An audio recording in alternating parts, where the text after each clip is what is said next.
পোনপ্ৰথমে আমাৰ যিসকল যে ভাৰতীয় শ্বহীদ হৈছে তেখেতসকলৰ প্ৰতি আমি শ্ৰদ্ধাঞ্জলি জ্ঞাপন কৰিছোঁ হোলোঙাপাৰা কেন্দ্ৰীয় ৰঙালী বিহু সন্মিলনৰ তৰফৰ পৰা আৰু যিসকল বীৰে বৰ্তমানে যুঁজি আছে তেখেতসকলৰ আমি কুশল মংগল কামনা কৰিছোঁ।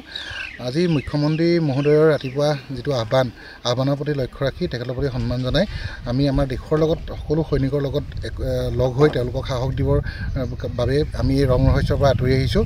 আমি হোলোঙাপাৰা কেন্দ্ৰীয় ৰঙালী বিহু সন্মিলন 16 মে 1 জেঠত আমি অনুষ্ঠিত কৰাৰ কথা আছিল।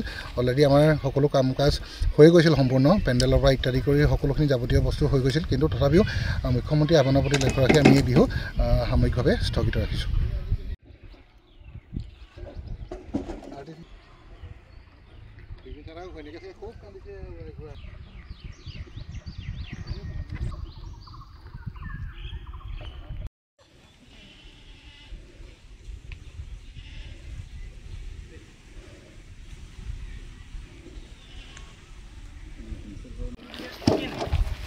পোনপ্ৰথমে আমাৰ যিসকল যে ভাৰতীয় শ্বহীদ হৈছে তেখেতসকলৰ প্ৰতি আমি শ্ৰদ্ধাঞ্জলি জ্ঞাপন কৰিছোঁ হোলোঙাপাৰা কেন্দ্ৰীয় ৰঙালী বিহু সন্মিলনৰ তৰফৰ পৰা আৰু যিসকল বীৰে বৰ্তমানে যুঁজি আছে তেখেতসকলৰ আমি কুশল মংগল কামনা কৰিছোঁ।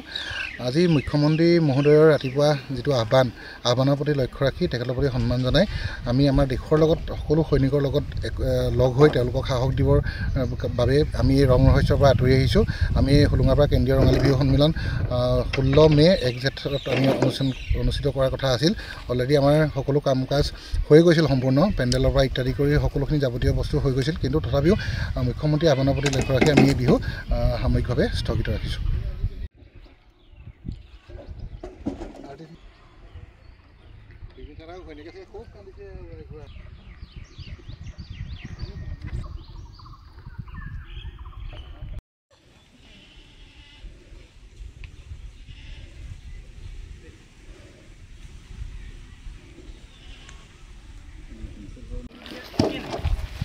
পোনপ্ৰথমে আমাৰ যিসকল যে ভাৰতীয় শ্বহীদ হৈছে তেখেতসকলৰ প্ৰতি আমি শ্ৰদ্ধাঞ্জলি জ্ঞাপন কৰিছোঁ হোলোঙাপাৰা কেন্দ্ৰীয় ৰঙালী বিহু সন্মিলনৰ তৰফৰ পৰা আৰু যিসকল বীৰে বৰ্তমানে যুঁজি আছে তেখেতসকলৰ আমি কুশল মংগল কামনা কৰিছোঁ।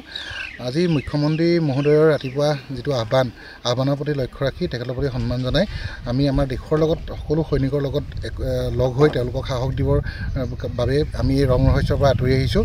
আমি হোলোঙাপাৰা কেন্দ্ৰীয় ৰঙালী বিহু সন্মিলন 16 মে 1 জেঠত আমি অনুষ্ঠিত কৰাৰ কথা আছিল। অলৰেডি আমাৰ সকলো কাম কাজ হৈ গৈছিল সম্পূৰ্ণ পেণ্ডেলৰ পৰা ইত্যাদি কৰি সকলোখিনি যাৱতীয় বস্তু হৈ গৈছিল, কিন্তু তথাপিও মুখ্যমন্ত্ৰী আহ্বানৰ প্ৰতি লক্ষ্য ৰাখি আমি এই বিহু সাময়িকভাৱে স্থগিত ৰাখিছোঁ।